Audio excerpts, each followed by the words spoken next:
Olá, e bem-vindo ao nosso canal @Portais Mídia Notícias. As principais acontecimentos que estão moldando o Brasil, notícias e análises diárias. Se atualize sobre fatos e acontecimentos noticiados nos principais portais do nosso país, tudo em um único lugar. Hoje, 18 de novembro de 2025, analisamos os 10 temas mais importantes que moldam o cenário político e econômico do Brasil.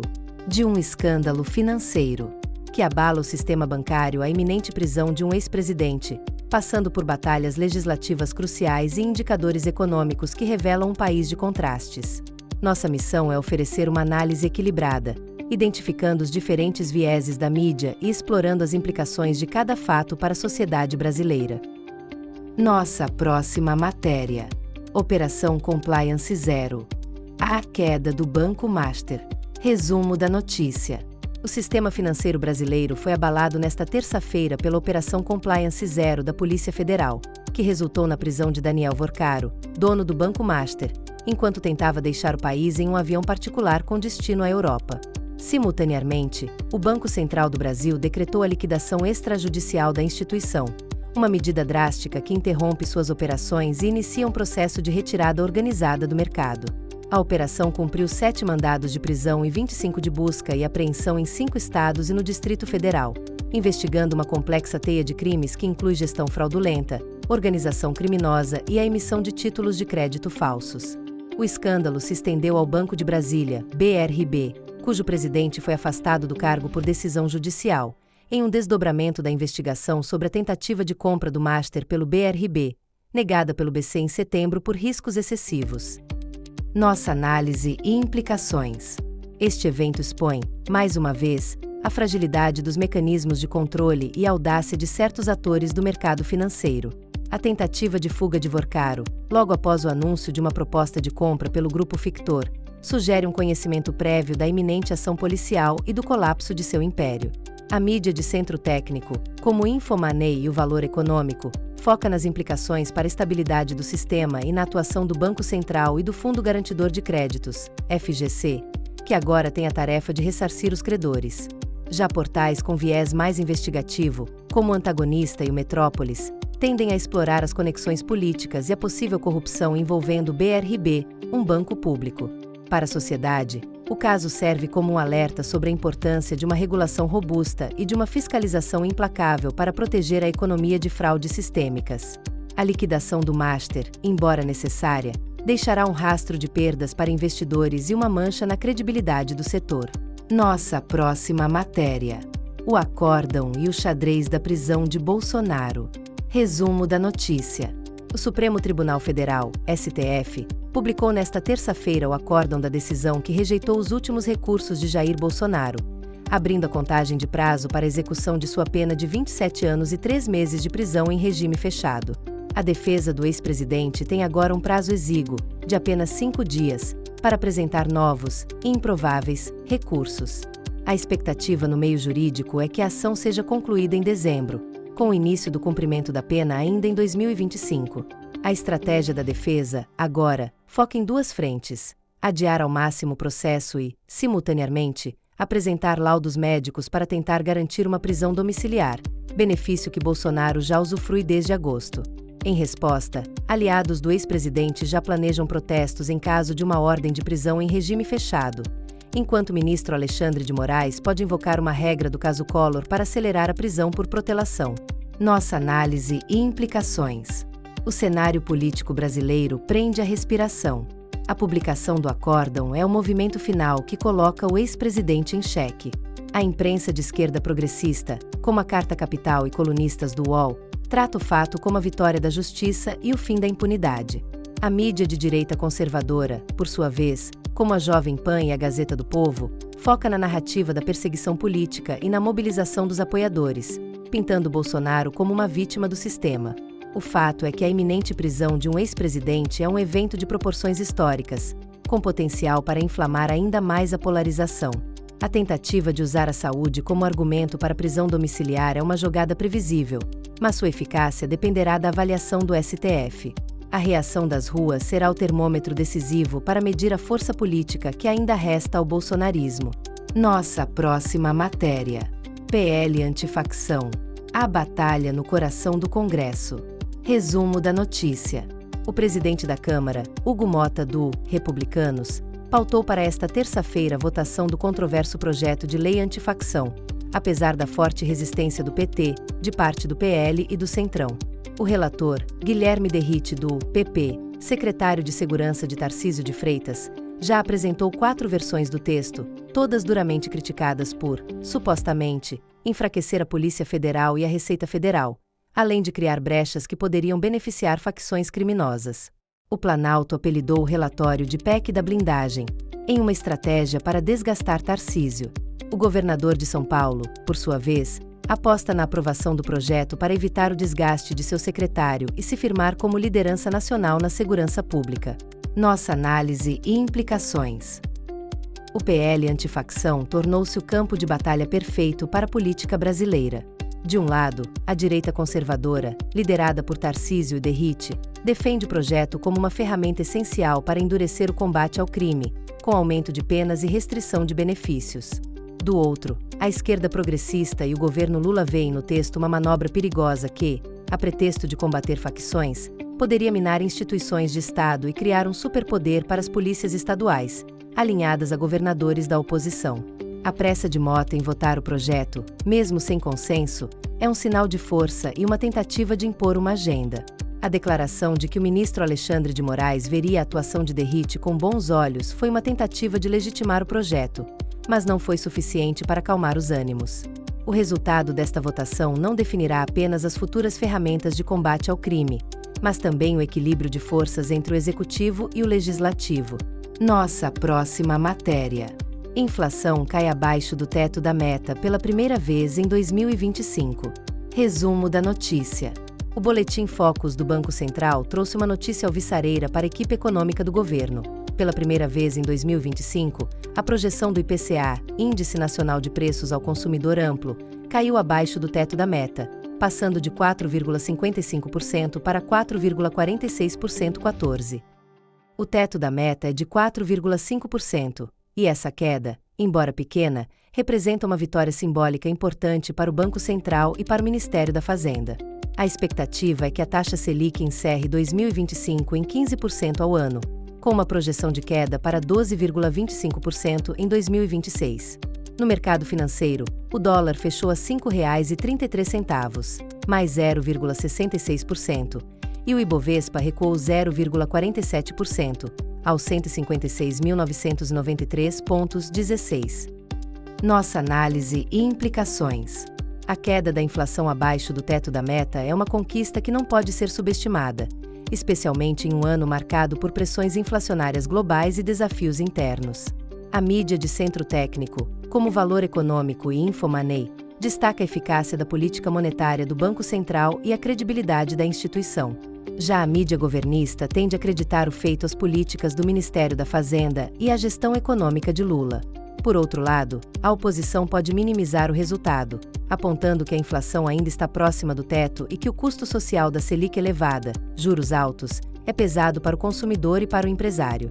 O fato é que a inflação controlada é essencial para a estabilidade econômica, mas a batalha está longe de terminar. A manutenção da Selic em patamares elevados por mais tempo pode frear o crescimento e aumentar o desemprego, criando um dilema para a política econômica. Nossa próxima matéria. Economia recua 0,2% em setembro. Prévia do PIB indica retração. Resumo da notícia. O Índice de Atividade Econômica do Banco Central, IBCBR, considerado a prévia do PIB, registrou uma queda de 0,2% em setembro em relação a agosto, segundo dados dessazonalizados. No acumulado do terceiro trimestre, a retração foi de 0,89%, o primeiro tombo em 2 anos. O mercado financeiro estima um crescimento de apenas 2,16% para o PIB de 2025, uma desaceleração significativa em relação aos 3,4% registrados em 2024.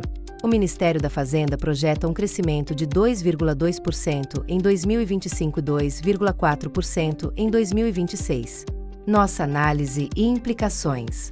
A retração da economia em setembro é um sinal de alerta que contrasta com o otimismo recente do mercado financeiro. A mídia de oposição, como Gazeta do Povo e colunistas críticos do governo, tende a atribuir a queda à má gestão econômica, aos gastos públicos elevados e à falta de reformas estruturais. Já a mídia governista e analistas alinhados ao Planalto apontam para fatores externos, como a desaceleração da economia global e as políticas monetárias restritivas do Banco Central. A verdade, como sempre, está no meio. A economia brasileira enfrenta desafios estruturais que não serão resolvidos apenas com ajustes de curto prazo. A retração do PIB afeta diretamente o emprego, a renda e a arrecadação de impostos, criando um ciclo vicioso que pode comprometer as metas fiscais do governo. A sociedade precisa de um debate sério sobre as prioridades econômicas e as reformas necessárias para retomar o crescimento sustentável. Nossa próxima matéria: Tarcísio e eleições 2026. Pré-campanha já está em curso. Resumo da notícia. O governador de São Paulo, Tarcísio de Freitas, republicanos, já trata a disputa presidencial de 2026 como seu plano A, segundo a apuração da Rádio CBN. Há pelo menos 2 meses, Tarcísio discute cenários com marqueteiros e prepara internamente diferentes estratégias de campanha. Pesquisas recentes mostram que Tarcísio possui uma base eleitoral mais diversa que Bolsonaro, atraindo até mesmo eleitores que votaram em Lula em 2022. Bolsonaro, por sua vez, deve avisar Tarcísio em uma reunião marcada para 10 de dezembro, autorizada por Alexandre de Moraes, que o governador será o candidato da direita em 2026. Pesquisas com a ESE Paraná Pesquisas mostram Lula à frente em cenários de segundo turno, mas a vantagem do presidente vem diminuindo. Nossa análise e implicações. A pré-campanha de Tarcísio é um dos movimentos mais importantes da política brasileira em 2025. A mídia de direita conservadora, como Jovem Pan e Gazeta do Povo, trata Tarcísio como a grande esperança da oposição, um político técnico, gestor e com apelo popular. A mídia de esquerda progressista, por sua vez, vê Tarcísio como uma continuação do bolsonarismo, mas com uma roupagem mais palatável e menos radical. A mídia de centro, como Estadão e Folha, destaca a habilidade política de Tarcísio em se posicionar como uma alternativa viável, mas também aponta os riscos de uma candidatura que ainda depende do aval de Bolsonaro. A fragmentação da direita pós-Bolsonaro é um desafio real, e a capacidade de Tarcísio de unificar esse campo será decisiva. Para a sociedade, a emergência de Tarcísio como candidato forte significa que as eleições de 2026 serão altamente competitivas e polarizadas. Nossa próxima matéria: Supersalários e privilégios no serviço público. Resumo da notícia. Uma série investigativa do Estadão expôs 14 brechas na lei de combate aos supersalários, revelando como servidores públicos, juízes e membros do Ministério Público conseguem elevar suas remunerações muito acima do teto constitucional. Advogados da União, por exemplo, aumentaram seus salários em 155% por meio de penduricalhos legais. O UOL-TAB, por sua vez, revelou que o dinheiro extra de ministros e servidores é ignorado no portal da transparência da CGU. Além disso, o presidente Lula indicou mais de 400 pessoas a conselhos que rendem até R$ 8.000 por mês, uma prática comum em governos anteriores, mas que ganha destaque em tempos de ajuste fiscal. Nossa análise e implicações. O tema dos supersalários é um dos mais sensíveis e transversais da política brasileira, afetando tanto o governo quanto a oposição. A mídia investigativa, como o Estadão e o UOL-TAB, cumpre um papel fundamental ao expor essas práticas, gerando indignação popular. A mídia de esquerda progressista tende a focar nos privilégios do Judiciário e do Ministério Público, instituições vistas como conservadoras e elitistas. Já a mídia de direita conservadora aponta os excessos do Executivo, especialmente as indicações políticas de Lula. A verdade é que o problema é sistêmico e afeta todos os poderes. A sociedade brasileira, que paga impostos elevados e recebe serviços públicos de baixa qualidade, vê com revolta esses privilégios. A reforma administrativa, que poderia atacar essas distorções, está travada no Congresso, refém de interesses corporativos. Sem mudanças estruturais, a farra dos supersalários continuará, alimentando a desigualdade e a desconfiança nas instituições. Nossa próxima matéria: Diversidade no STF. Pressão por mulher negra na corte. Resumo da notícia. O ministro André Mendonça cobrou formalmente do presidente Lula informações sobre a indicação de uma mulher negra para a próxima vaga no Supremo Tribunal Federal, STF.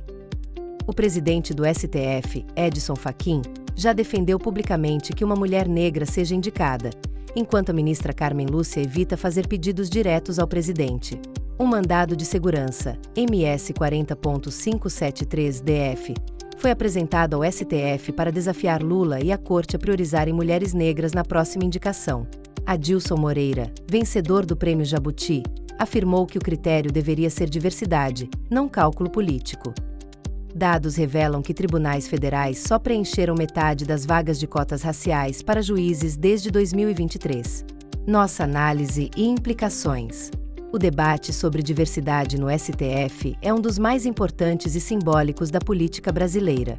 A mídia de esquerda progressista, como Carta Capital e colunistas do UOL, defende veementemente a indicação de uma mulher negra, argumentando que a representatividade é essencial para a legitimidade da corte. A mídia de centro liberal, como Folha e Estadão, tende a equilibrar o debate, reconhecendo a importância da diversidade, mas também alertando para o risco de que a escolha seja puramente política. A mídia de direita conservadora, por sua vez, tende a criticar o que chama de politização da corte e a defesa da meritocracia acima de critérios identitários. O fato é que o STF nunca teve uma mulher negra em sua composição, e essa ausência é um reflexo das desigualdades históricas do Brasil. A decisão de Lula será observada de perto e terá um impacto profundo na percepção pública sobre justiça, igualdade e representatividade. Nossa próxima matéria. COP30 em Belém. Cabo de guerra sobre clima e petróleo. Resumo da notícia. A segunda e última semana da 30ª Conferência das Nações Unidas sobre Mudanças Climáticas, COP30, em Belém, começou nesta segunda-feira, dia 17/11, em meio a um cabo de guerra entre a agenda climática e os interesses da indústria do petróleo. A conferência tem como foco a corrida para manter o aquecimento global abaixo de 1,5 graus Celsius, a apresentação de novos planos climáticos nacionais, NDCS, e a avaliação do progresso em adaptação, cidades, infraestrutura, água, resíduos e bioeconomia. A presença de ministros é crucial para tentar fechar acordos que vão guiar as ações climáticas no próximo período 37. Nossa análise e implicações. A COP30 em Belém é um evento de relevância global, mas com implicações diretas para o Brasil. A mídia de esquerda progressista, como Carta Capital e colunistas ambientalistas, defende uma postura mais agressiva do Brasil na defesa da agenda climática, cobrando compromissos concretos dos países desenvolvidos. A mídia de direita conservadora, por sua vez, tende a questionar os custos econômicos das políticas climáticas e a defender a soberania nacional sobre a Amazônia. A mídia internacional, como BBC e ONU News, observa o Brasil com expectativa, esperando que o país assuma um papel de liderança na conferência. O cabo de guerra entre clima e petróleo reflete a tensão global entre a necessidade urgente de reduzir emissões e a dependência econômica de combustíveis fósseis. Para o Brasil, a COP30 é uma oportunidade de reafirmar seu compromisso com a sustentabilidade, mas também de cobrar financiamento dos países ricos para a preservação da Amazônia. Nossa próxima matéria. Tarifas dos Estados Unidos. Alívio parcial para o Brasil. Resumo da notícia. O presidente dos Estados Unidos, Donald Trump, suspendeu a tarifa global de 10% sobre café, carne, banana, açaí e outros produtos agrícolas, beneficiando diretamente 80 itens que o Brasil exporta para os Estados Unidos. No entanto, a sobretaxa de 40% anunciada em julho continua valendo para a maior parte dos produtos brasileiros. Exportadores brasileiros afirmam que a nova tarifa piorou a situação do Brasil, já que a suspensão da tarifa de 10% não compensa a manutenção da sobretaxa de 40%. Nossa análise e implicações. A decisão de Trump de suspender a tarifa de 10% é um alívio parcial, mas não resolve o problema comercial entre Brasil e Estados Unidos. A mídia de centro técnico, como G1 e BBC, foca nos impactos econômicos e nas reações dos exportadores brasileiros. A mídia governista tende a minimizar o problema, destacando o alívio parcial e a capacidade do Brasil de diversificar suas exportações. Já a mídia de oposição critica a falta de uma estratégia clara do governo Lula para lidar com as políticas protecionistas de Trump. O fato é que a relação comercial entre Brasil e Estados Unidos é complexa e estratégica. A manutenção da sobretaxa de 40% afeta diretamente o agronegócio brasileiro, um dos setores mais importantes da economia. A sociedade precisa acompanhar de perto as negociações comerciais e cobrar do governo uma postura firme na defesa dos interesses nacionais. Giro rápido de notícias. Operação Compliance Zero. PF prende dono do Banco Master, Daniel Vorcaro, e BC liquida a instituição em mega operação contra fraudes financeiras.